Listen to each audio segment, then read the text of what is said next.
PhD के बाद जो है वो फर्दर रिसर्च के लिए वहाँ ऑस्ट्रेलिया में स्टे कर सकते हैं। अच्छा, मुझसे पूछ रहे हो ये? अरे या आप किससे पूछा है? क्या सब्जेक्ट क्या आपका? मुझे ये पहले बताओ कि why you want to stay further after PhD in Australia? आपने 4 साल 5 साल की पीएचडी आपने कर ली, क्यों रुकना चाहते हो? फर्दर रिसर्च के लिए, रिसर्च के लिए, पोस्ट डॉक के लिए। देखो इसके 2-3 हैं, 2-3 वेज हैं लेने के। मैं जब पीएचडी कर रहा था ना, my professor asked me not only to leave the university but leave the country also and go to somewhere else. Europe का ये है, यूरोप में ये एक ट्रेंड है, यूके अमेरिका में हल्का सा ट्रेंड डिफरेंट है। अगर आपने एक्सेल करना है ना रिसर्च में तो ज्यादा अच्छा होता है आप कम से कम कंट्री नहीं तो प्लेस स्विच ओवर कर जाओ, आप डिफरेंट ग्रुप में जाओ या डिफरेंट यूनिवर्सिटी में जाओ ताकि आप डिफरेंट स्किल एक्वायर कर सको। ये सिर्फ है उसके लिए अगर आपने रिसर्च को ही करियर आगे बनाना है। बस ये है कि आपके पास अगर आपने पीएचडी अच्छी की, आपके 4-5-6 पेपर्स हैं, अच्छे पेपर्स हैं, तो आपको पता है कि post doc won't be difficult and post doc, वो कहते हैं ना the world is wide open, खुला मैदान है। मैंने 4 पोस्ट डॉक किए हैं, 4 डिफरेंट कंट्री से किए हुए हैं, तो जहां मर्जी जाओ पूरी दुनिया आपके लिए खुली है।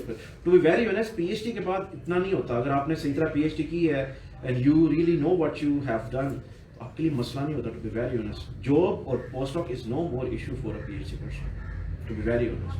अगर मेरे लिए नहीं है, मैं अपनी मिसाल देना नहीं चाहता, एग्जांपल दे रहा हूँ, अगर मेरे लिए दुनिया में प्रॉब्लम नहीं है, मैं जहां मर्जी जाऊं, जहां मर्जी जॉब करूं, how it can be for you? ऐसे नहीं होता कभी, पूरी दुनिया ओपन होती है फिर आपके, ठीक है। मिनिमम पेपर जो है वो पीएचडी में कितने? मिनिमम मैं तो कहूँगा 50 हूँ, लेकिन ये अनरियलिस्टिक है ना। मैंने इतना हाई स्टैंडर्ड रखा हुआ था इवन अपने लिए भी। मैं कहता हूँ 10 पेपर आपके प्रोड्यूस होने चाहिए जो कि हो जाते हैं। अब वो अलग बात है क्वालिटी के हैं कितने नहीं है, कितने नहीं है, लेकिन कम से कम 10 हों और 10 में से भी 60-70% आपके फर्स्ट ऑथर के पेपर हो। देखो अब चेंज हो गया ना, मैंने 10 साल पहले पीएचडी की थी, 8 साल पहले। अभी दुनिया आगे जा रही है ना, नई नई चीजें आ रही हैं, तो आपने आज के स्टैंडर्ड को देखना, आपने 10 साल पहले के स्टैंडर्ड को नहीं देखना। उस वक्त स्टैंडर्ड था 2-3 पब्लिकेशन का, अभी भी ऐसे ही है, लेकिन ये है एवरेज स्टूडेंट का, एक आम स्टूडेंट है। तो आपने अगर अब कहते हो कि मुझे जो ब्रेड और केक मिले, समझ गए, डोनाल्ड ट्रंप से, और आप कहते हो प्रैक्टिस मेरी और डोनाल्ड टक की, तो ऐसा नहीं होगा। समझ रहे हो बात को? तो आपको अपने आप को एलीट में लाना पड़ेगा to get the elite benefit.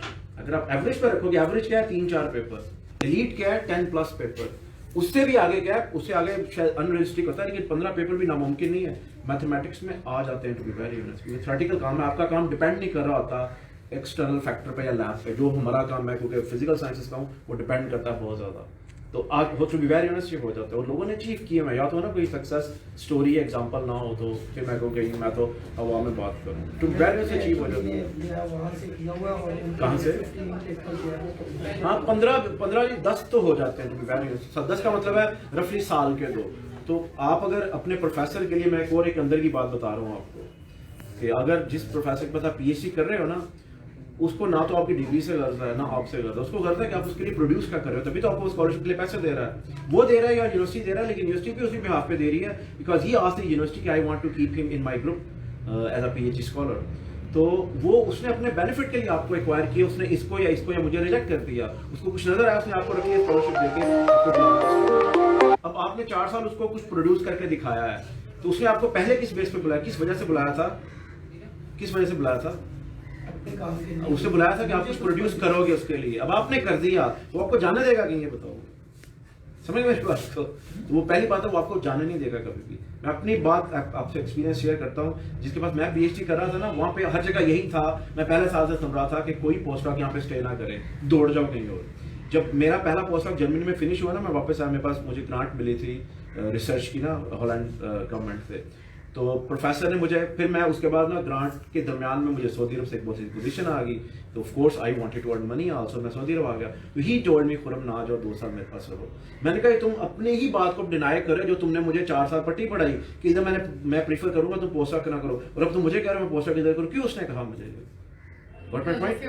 Exactly. Quality चले, मैं नहीं कहता, अपनी तारीफ नहीं करना चाहता, because he want to have, उसको कोई बेनिफिट हो रहा था मुझसे, तो वो चाहता था वो बेनिफिट रहे उसका, उसको पता था खुरम गया तो वो बेनिफिट किसी और को मिलना शुरू हो जाएगा। तो ये रियलिटी है और ऐसा ही होता है कि आप अच्छे हो, प्रोड्यूस कर रहे हो। देख, पहली बात है स्कॉलरशिप आपका सारा ट्रेनिंग कैलिबर अच्छा होगा तभी आपको स्कॉलरशिप होगी। बहुत इजी नहीं होता, लेकिन of course we know so many ways के आपको कैसे कैसे स्कॉलरशिप मिल जाता है। तो आप वहाँ पे प्राइमरीली पढ़ने के लिए ही जा रहे हो, हल्की से आपको सैलरी मिलती है, अर्निंग होती है, लेकिन प्राइमरी फोकस स्कॉलरशिप वाले का स्कॉलरशिप यानी PhD करना ही होता है, उसका पार्ट टाइम जॉब या कुछ और पर्पज होता भी नहीं है।